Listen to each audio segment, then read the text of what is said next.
Olá, eu sou o Denis Ricardo e você está no Gruda, Grupo de Discipulado Apostólico. É um prazer ter você aqui comigo, aprendendo sempre o que está escrito na Palavra de Deus. Bom, hoje o tema é dízimo. Esse é um assunto muito falado dentro e fora das igrejas, não é? Nós vamos abordar, por exemplo, o dízimo tem a ver com a lei? E se tem a ver com a lei, hoje nos dias da graça ainda é válido? Nós devemos entregar o dízimo? As igrejas podem ministrar dízimos? O Novo Testamento aponta essa obrigatoriedade em algum momento? Você consegue enxergar esta palavra dízimo sendo dita pelos apóstolos ou por Jesus? E mais, você já deve ter visto alguns programas de comédia fazendo até algumas paródias a respeito de que dízimo é para encher os bolsos de alguns pastores ladrões que estão enganando os ignorantes. Afinal, o que é que a Bíblia diz sobre o dízimo e como é que nós temos que entender esse princípio espiritual nos dias atuais? Fique comigo e vamos aprender juntos a respeito desse assunto. Muito bem, você que está aqui no nosso canal e ainda não se inscreveu, antes de entrarmos no assunto, eu te convido agora mesmo, faça aí a sua inscrição, clique aí nesse botão inscrição e se inscreva no nosso canal. Faz o seguinte também, ative o sininho de notificações, porque quando sair vídeo novo, você vai ser o primeiro a ser lembrado de que tem vídeo aqui para você assistir, tá bom? E não se esqueça, no final do vídeo, faça também o seu comentário. Escreva alguma coisa importante a respeito desse tema para edificar a minha vida e a vida de muitos que estarão assistindo, assim como você. Beleza? Bom, dízimo. Vamos estabelecer alguns princípios importantes aqui. O que a gente vê, claro, esse vídeo não tem o sentido de um tratado teológico a respeito do assunto. Eu vou deixar isso para o Bispo Tarles lá do canal Teologar. Se você ainda não é inscrito no Teologar, depois você dá um pulinho lá. Mas aqui a gente quer falar olho no olho, tete a tete, do que eu entendo ser esse princípio espiritual tão rico, tão importante, essa palavra que hoje está banalizada em função de muitas outras questões. O dízimo ele é visto e percebido quando Abraão mesmo se encontra com Melquisedeque, o que é um mistério esse sacerdócio de Melquisedeque aparecer no Antigo Testamento antes da lei, e Abraão tem o desejo e a vontade de oferecer a ele a 10ª parte do que ele tinha conquistado nas batalhas. Depois, mais tarde, você vê também Jacó fazendo uma promessa a Deus que se ele voltasse em paz, em segurança para o seu lar, ele entregaria ao Senhor o dízimo de todas as coisas. Provavelmente porque ele tinha visto isso na vida do avô e na vida do pai. Provavelmente. Então, isso tudo antes da lei. Mais tarde, em Levíticos 27, você vai ver que há sim um estabelecimento, agora sim, institucionalizado dentro da lei mosaica de que o povo de Deus deveria contribuir com o dízimo, uma 10ª parte, né? 1/10 daquilo que se ganhasse, para quê? Para o sustento do tabernáculo, para as pessoas que oficiavam lá dentro e também para que houvesse o socorro aos necessitados. O dízimo, inclusive, parte dele, inclusive, as famílias que entregavam também se alimentavam desses dízimos. Era para que houvesse realmente recursos ali dentro e que aqueles recursos pudessem, então, financiar e sustentar a manutenção do tabernáculo e depois, mais tarde, do templo. É o que a gente vê no Antigo Testamento. Então, passa a ser comum e um costume já adquirido por determinação do Senhor que os hebreus, os judeus, fizessem assim. Então, para eles era uma verdade absoluta entregar a 10ª parte do que eles trabalhavam, conseguiam, lembrando que também eles tinham lá uma população extremamente agrária, né? Então parte do que eles plantavam e parte também dos bichos que eles criavam, eles entregavam ao Senhor para o sustento dessa obra. No Novo Testamento, existe alguma posição mais contundente em relação à palavra dízimo? Não, não há. Não é mais usual em meio aos apóstolos, mesmo que Jesus tenha citado em algum momento, ele está cumprindo a lei. Não é? A nova aliança, ela começa a partir do sacrifício de Jesus, a sua morte na cruz, e a partir dali todas as coisas se fazem novas. Então o próprio Jesus cumpre a lei, ele mesmo então paga o imposto, ele mesmo diz para que aquele homem que tinha sido curado se apresentasse ao sacerdote e entregasse o seu dízimo e a oferta especial por aquela cura. Então nós entendemos tudo isso. Agora, qual é que tem sido o problema mais comum nos dias de hoje? É que as pessoas estão preocupadas com a nomenclatura. Dízimo, oferta, esmola, voto especial. Vai fazer diferença na nossa vida, nós que amamos a Deus e entendemos o todo, qual é o regimento que leva alguém a entregar alguma coisa para Deus? É por obrigatoriedade da lei ou é por causa da lei do amor? Se você responder comigo que é em função do amor, da gratidão, do temor, de uma dívida de amor que nós temos, porque Jesus foi a maior das ofertas de Deus, entregues na cruz do Calvário pelo Pai. O Filho aceita a missão, ele mesmo é entregue como oferta viva naquele altar, um aroma suave e agradável a Deus. Se ele foi a maior oferta de todas, o que é que nós deveríamos fazer hoje para Deus e para o semelhante? Então veja, o nosso problema não deveria estar na discussão se é da lei, se não é da lei, se na graça devemos entregar, se não devemos entregar, quando na verdade isso não faz a menor diferença para aqueles que amam a Deus do mesmo jeito, porque o princípio é o mesmo. Se é dízimo, se é oferta, se é uma ajuda, se é um voto, se é esmola, você chame do que você quiser. Você quer participar disso ou não? Você participaria hoje, contribuiria com o corpo de Cristo entregando ofertas porque você ama a Deus e as pessoas? E para você, faria diferença chamar de algum nome? Então veja que às vezes, de vez em quando a gente tropeça, né, em algumas questões mais teológicas, doutrinárias. Mas isso, sabe por quê? Na verdade, está escondendo por trás a real motivação das pessoas que não querem contribuir. Então, quando o mesquinho e o avarento não querem participar da assistência aos santos, então ele vai dizer, mas hoje eu não sou obrigado a dar o dízimo. Não, você não é obrigado nem a ir à igreja, não é obrigado a dobrar o teu joelho, levantar as tuas mãos, não é obrigado a ler a Bíblia, não é obrigado a aceitar a Cristo, não é obrigado a absolutamente nada. Mas por que é que a gente faz? A gente faz porque existe a lei do amor, que antecede a determinação. Partiu de Abraão, partiu de Jacó, depois mais tarde se institucionaliza, é bem verdade, mas agora você vai perceber que na igreja apostólica de Cristo, na igreja primitiva, já não se falava mais dízimo, mas eles não estavam preocupados, porque eles entregavam além e acima. Você pode perceber que na igreja apostólica, a partir de Atos 2, 3, 4, 5, 6 e vai caminhando, as pessoas entregavam suas fazendas, depositavam aos pés dos apóstolos, não havia entre eles necessitado, porque tudo era comum, as pessoas se ajudavam. E qual era a parcela? Quanto? 10%? 15%? 20%? 35%? Não fazia a menor importância, porque naquele momento eles entendiam que alguma coisa muito mais além do que propriamente a quantidade os movia aquilo. E o que te move? É o valor? É a obrigação? É o quanto eu digo para você trazer?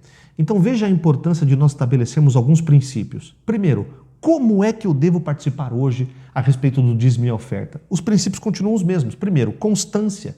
Depois, responsabilidade, generosidade, liberalidade. Tem que haver também uma proporcionalidade, quer dizer, eu não posso dar além do que eu tenho condições de dar, é segundo aquilo que eu possuo, não é? E não naquilo que eu não tenho. Muito embora a igreja da Macedônia, na sua profunda pobreza, superabundou a riqueza da generosidade deles. Eles rogaram a Paulo para participar desse momento e ainda que eles aparentemente não tivessem condições, eles fizeram além de suas posses porque queriam ajudar os outros. Veja a importância quando você entende o sentimento que envolve o dizimista ou ofertante. Então, se na tua igreja se chama de dízimo, não tem problema nenhum. O pastor não está errando ou pecando porque chama a contribuição de dízimo. Se lá não é mais dízimo, é oferta, glória a Deus, não tem problema também. Por que é que a gente patina nisso? Agora, alguns estão se escondendo por trás da sua própria dignidade. Eu não posso, não quero, aqui não tem mais dízimo, não tem mais nada, as pessoas fazem se quiserem, então, mas aí então você está talvez caindo num grande perigo de você não ter a liberdade de falar com as pessoas a realidade da contribuição. Talvez por causa do visitante, eu não quero causar escândalo, mas como é que a igreja sobrevive? Se eu sei como, bom, eu já sei como, eu tenho que ser liberal, ou seja, não é por obrigatoriedade, eu sou voluntário, ninguém me obriga a fazer, eu faço porque quero fazer e porque tenho responsabilidade. Então essas coisas, como eu tenho que participar dessa forma? E por que tem que ser constante? Porque eu parto de um outro princípio, além de ser como, para que eu faço? Eu faço porque existem coisas óbvias. A igreja tem uma estrutura, tem um prédio como esse que eu estou agora aqui no escritório da igreja gravando esse vídeo para você, com iluminações ligadas aqui em mim, não é? Eu tenho um microfone que está posto aqui sobre o meu peito, eu tenho uma câmera que está me gravando aqui, e todas essas coisas custam. E esse custo é repartido e compartilhado com os meus irmãos que amam a Cristo como eu amo o reino, desejam ver vidas salvas e curadas, e eles me ajudam nessa estrutura. São coisas óbvias, visíveis. Há um aluguel de um prédio, há uma conta de água e uma conta de luz. São questões estruturais, prediais. Há uma manutenção, às vezes uma reforma, um cuidado com o telhado, com o portão, um cuidado com a parede, uma pintura nova. Essas coisas demandam custo.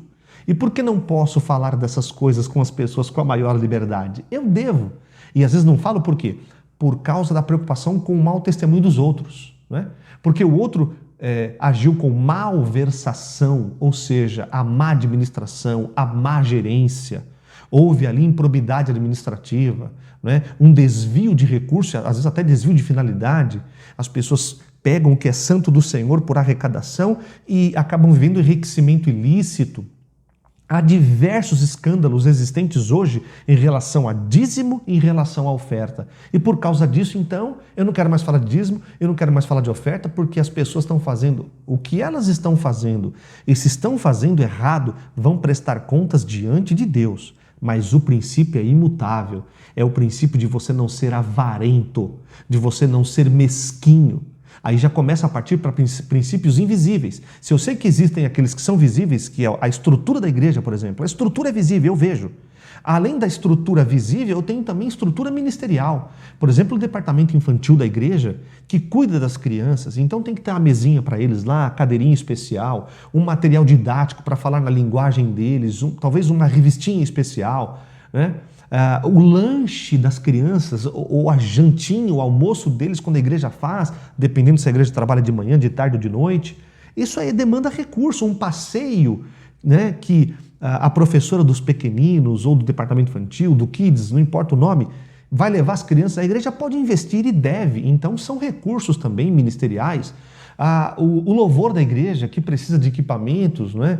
Precisa de uma boa guitarra, de um bom contrabaixo, às vezes de um bom amplificador, uma mesa de som atualizada, o PA, enfim, todas essas coisas que são visíveis. Todos nós que somos inteligíveis sabemos que essas coisas estão lá e elas custam. Então, isso tudo vem da onde? Não vem do Ministério Público, não vem da República Federativa do Brasil, não vem do Estado, não vem do município, vem da própria comunidade. Não é? Então, existem também as próprias estruturas pessoais, né, de uma assistência pessoal que a igreja pratica. Alguns irmãos perdem o emprego, tem uma situação que o gás acabou. Porque, irmãos, órfãos, viúvas e necessitados, não é essa a verdadeira religião? Como é que eu cuido de órfão, viúva e necessitado? Sem dinheiro? Sem hospitalidade? Sem recurso? Impossível, improvável, não tem como. Então, se dízimo, se oferta, de novo eu volto a dizer a você, não se preocupe com a nomenclatura, se preocupe como é que está o teu coração. Se você está desimpedido para participar, se você tem desejo de ajudar, para você não vai fazer diferença qual seja o nome, se estava na lei, se não estava na lei, porque é presente de Gênesis a Apocalipse a assistência. De Gênesis a Apocalipse se demonstra a generosidade deles desde quando Deus chamou o homem para fazer. Veja, agora sim, vamos ao texto. Eu comecei a falar aqui, nem falei de texto, né? Então, vamos ao texto. Eu falei que você tem razões visíveis e invisíveis para participar do dízimo ou da oferta, como você quer saber, como você quiser considerar. Mas veja o que Jesus diz a respeito, lá em Marcos, no capítulo de número 12, no versículo 41. Marcos 12, versículo 41. Vamos ver? Assentado diante do gasofilácio, observava-se Jesus como o povo lançava ali o dinheiro. Ora, muitos ricos depositavam grandes quantias. Vindo, porém, uma viúva, pobre, depositou 2 pequenas moedas correspondentes a 1 quadrante. E, chamando os seus discípulos, disse-lhes: em verdade vos digo que esta viúva, pobre, depositou no gasofilácio mais do que o fizeram todos os ofertantes, porque todos eles ofertaram do que lhes sobrava. Ela, porém, da sua pobreza, deu tudo quanto possuía, todo o seu sustento. Por enquanto, essa passagem, para mim, é emblemática. Jesus está ali no templo, ao lado do gasofilácio, que era uma espécie de vaso, né? um recipiente para o depósito das moedas, das ofertas, do dinheiro. E Jesus está observando, olhando, ele podia nem... né? Por que Jesus estava interessado em como as pessoas colocavam suas ofertas? Que lição ele queria trazer ali? Por que ele chama os discípulos à parte e fala, vocês estão vendo isso? Vocês acabaram de ver? Fala, Jesus, a gente viu, puxa, essa viúva, né? Como ela é pobre, uma pessoa necessitada. Pois é, mas ela foi incrível, porque ela pegou tudo que ela tinha. Nós não sabemos o depois da história dessa mulher, não se conta o que aconteceu, mas se Jesus ressalta que ela foi confiante ao ponto de entregar todo o seu sustento, eu quero crer que o Senhor não a abandonou, que o Senhor não deixou que ela depois morresse depois dessa atitude. Mas Jesus ressaltou essa mulher dizendo, ela entregou mais do que todos, proporcionalmente, né? Porque os ricos estavam entregando grandes quantias, maiores até do que ela. Só que no caso proporcional, no fato de que ela entregou tudo que ela tinha naquele momento, Jesus disse, por que ela se desapegou? Então, qual era? 10%? Não, para ela foi 100%. O 100% dessa mulher, o que representa para nós agora aqui? Representa a maneira com que a gente tem que fazer agora. Que não é mais preocupado se é 10, se é 20 ou se é 30, meu amado. Mas agora se você está sendo guiado a ter um coração voluntário liberal. Ou você é generoso, ou você é avarento, ou você é mesquinho. Agora veja, outra passagem, lá em Lucas agora, abra sua Bíblia também, em Lucas no capítulo número 12, aliás, Lucas 12, versículo 13, Jesus reprova a avareza. Então, esses textos para nós, muito embora não falem de dízimo propriamente dito, ou de ofertas, está falando do coração do homem. Como o homem está lidando com a questão dos valores que ele tem, que Deus deu. Se Deus me deu saúde para trabalhar, e se eu tenho dinheiro, eu tenho posse de valores, para que é que serve? Para o meu sustento, da minha família, mas também o sustento de outras pessoas. Eu posso abençoar vidas e famílias inteiras, sendo igreja de Cristo nessa terra. Neste ponto, versículo 13 de Lucas 12. Neste ponto, o homem que estava no meio da multidão lhe falou, mestre, ordena a meu irmão que reparta comigo a herança. Mas Jesus lhe respondeu, homem, quem me constituiu juiz ou partidor entre vós? Então lhes recomendou, tendo cuidado de guardai-vos de toda e qualquer avareza, porque a vida de um homem não consiste na abundância dos bens que ele possui. E lhes proferiu ainda uma parábola dizendo, o campo de um homem rico produziu em abundância, com abundância, e arrazoava consigo mesmo dizendo, que farei, pois não tenho onde recolher os meus frutos? E disse, farei isto, destruirei os meus celeiros, reconstruí-los-ei, maiores, e aí recolherei todo o meu produto e todos os meus bens. Então, direi à minha alma, tens em depósito muitos bens para muitos anos, descansa, come, bebe e regala-te. Mas Deus lhe disse, louco, esta noite pedirão a tua alma, e o que tens preparado para quem será? Assim é o que entesoura para si mesmo e não é rico para com Deus. E a seguir, dirigiu Jesus a seus discípulos, dizendo, por isso eu vos advirto, não andeis ansiosos pela vossa vida, quanto ao que haveis de comer, nem pelo vosso corpo, quanto ao que haveis de vestir, porque a vida é mais do que o alimento e o corpo mais do que as vestes. Observai os corvos, os quais não semeiam, nem ceifam, não têm despensa nem celeiros, todavia Deus os sustenta. Quanto mais valeis vós do que as aves. Qual de vós, por ansioso que esteja, pode acrescentar um côvado ao curso da sua vida? Se, portanto, nada podeis fazer quanto às coisas mínimas, por que andais ansiosos pelas outras? Observai os lírios, eles não fiam, nem tecem. Eu, contudo, vos afirmo que nem Salomão, em toda a sua glória, se vestiu como qualquer deles. Ora, se Deus veste assim a erva, que hoje está no campo e amanhã é lançada no forno, quanto mais tratando-se de vós, homens de pequena fé. Não andeis, pois, a indagar o que haveis de comer ou beber, e não vos entregueis a inquietações, porque os gentios de todo mundo é que procuram estas coisas, mas vosso Pai sabe que necessitais delas. Buscai antes de tudo o seu reino, e estas coisas vos serão acrescentadas. Não temais, ó pequeno rebanho, porque o vosso Pai se agradou em dar-vos o seu reino. Vendei os vossos bens e dai esmola, fazei para vós outros bolsas que não desgastem, tesouro inextinguível nos céus, onde não chega o ladrão, nem a traça consome, porque aonde está o vosso tesouro, aí estará também o vosso coração. Meu Deus, não precisa de mais nenhum texto, não precisaríamos. Aqui está o segredo da contribuição. Como eu devo fazer? Eu devo fazer desimpedidamente, sem inquietação, sem ansiedade, confiando de que Deus vai me prover. Então, nesse quesito, você percebe que começa uma discussão entre dois irmãos. E Jesus falou, olha, vocês têm que fazer o que vocês acham que devem, eu não sou juiz. O coração de vocês está avarento. Se vocês estão disputando herança, é que vocês não conseguiram distribuir igualmente. Por que os dois, cada um não fica com uma parte? O que aconteceu? Por que um irmão não queria dar a outra parte do outro irmão? porque o coração era mesquinho e avarento. Então, dízimos e ofertas hoje é um grande problema nas igrejas e fora delas, porque as pessoas estão preocupadas com aquilo que está sendo feito com os valores arrecadados. E quem se preocupa mais, normalmente, é quem não dá nada. Claro, faça-se aqui uma observação. Eu sei, há muita gente transvestido de igreja, de irmão, de crente, de evangélico, de missionário, e que nada tem a ver com o reino, e que muitas vezes pegam sementes santas, contribuições amorosas, fruto de esforço de homens e mulheres, e aplicam em outras coisas. Isso é muito triste, mas isso é a exceção. Existem, infelizmente, muitas exceções por aí. Agora, quer uma dica? Se você está num lugar onde você é o dizimista, ou ofertante, ou participante, chame-se do que você quiser. Mas se você é alguém que contribui financeiramente em qualquer lugar, você tem acesso a essas contas? Você sabe para onde está indo, ou lá é uma coisa assim, não, aqui ninguém sabe, uma caixa preta, está tudo vedado, ninguém sabe nada, tem alguma coisa errada.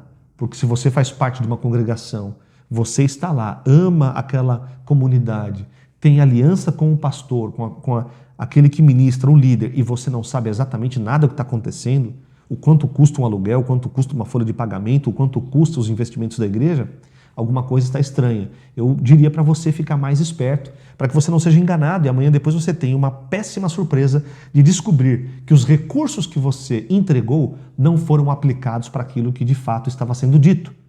Então veja que ser dizimista ou ofertante, ou não ser, vai depender muito da tua própria consciência de amor, de você ser um avarento ou não, e em terceiro passo, você saber exatamente aonde você está, com quem você está e se você tem acesso a essas coisas, porque transparência, honestidade e acessibilidade é uma obrigação de quem administra recursos santos. Se você é uma igreja, né, institucional e você está fundamentada sobre o regime da lei, você tem um CNPJ, você deve satisfação à sua comunidade e às autoridades. Recentemente, algumas igrejas estão sendo aí obras, né, e até objeto de discussão sobre alguns impostos devidos, milhões e milhões. Eu não vou entrar no mérito, não faço parte dessas comunidades, elas vão prestar conta diante de Deus e diante dos homens. Mas veja que ponto nós chegamos. A igreja deve ser testemunha viva daquela que realmente ministra a voluntariedade, mas que sabe também administrar a voluntariedade alheia. Porque senão a gente pega o recurso que não é nosso e aplica no nosso próprio ventre. E aí os escândalos acontecem. É por isso que muita gente diz, você vai dar o dízimo lá para o pastor? Você é louco? O pastor vai estar te enganando. Porque as pessoas muitas vezes têm uma má impressão, uma péssima impressão, infelizmente. Infelizmente, nós temos culpa nisso, né? Uma responsabilidade direta ou indireta, de permitir que o péssimo testemunho inflame o bom testemunho dos outros. Então, se você não tem certeza de que igreja você está, ou de que ministério você está falando, não diga nada. Agora, se você sabe e você é condescendente, você também é responsável. Aqui na Comunidade Apostólica Livre, nesses 13 anos, nós temos feito isso de forma aberta, livre, transparente, direta, com toda a verdade, procurando ser genuíno em tudo. As pessoas que administram a obra juntamente comigo e outros pastores que nos ajudam, tem um grupo de WhatsApp onde as coisas são discutidas, nós temos uma reunião ministerial onde as coisas são mostradas e assim o dízimo, a oferta, a contribuição, como você queira, as coisas são feitas à luz, transparentemente. Eu acho que eu já me alonguei demais nesse termo. Eu vou deixar um último texto para você, para que você tenha paz de espírito de ser um dizimista ou um ofertante, de você continuar contribuindo no lugar certo, na hora certa, do jeito certo, com gente certa. Está lá em 2 Coríntios, no capítulo de número 9. Vamos encerrar este gruda que já se alongou, mas era importante porque é um tema muito rico e a gente não pode deixar de falar, né? Então, eu não tenho nenhum problema em falar de dízimos e ofertas para a igreja, aqui, ou na internet, ou nesse vídeo. Porque quem não deve não teme, não é verdade? Quem tem a vida transparente pode falar desse assunto com toda a liberalidade.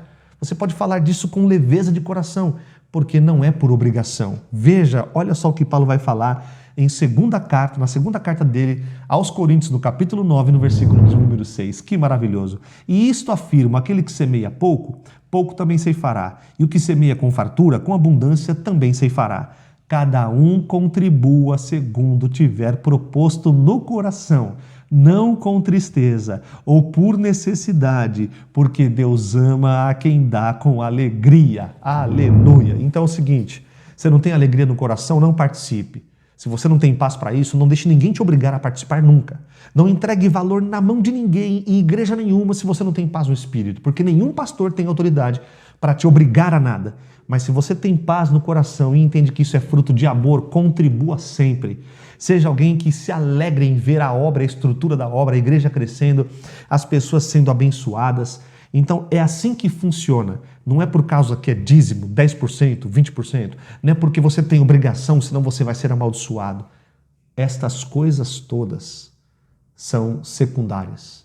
O que de fato determina a tua contribuição é se você ama a Deus acima de todas as coisas, ao próximo como a ti mesmo, e você tem responsabilidade cristã de manter a igreja sedimentada. E isso custa. E esse custo é repartido entre os irmãos. Deus te abençoe, espero que você tenha sido edificado. Divulgue esse vídeo no grupo de WhatsApp da tua igreja. Transforme esse vídeo numa ministração na célula lá onde você ministra.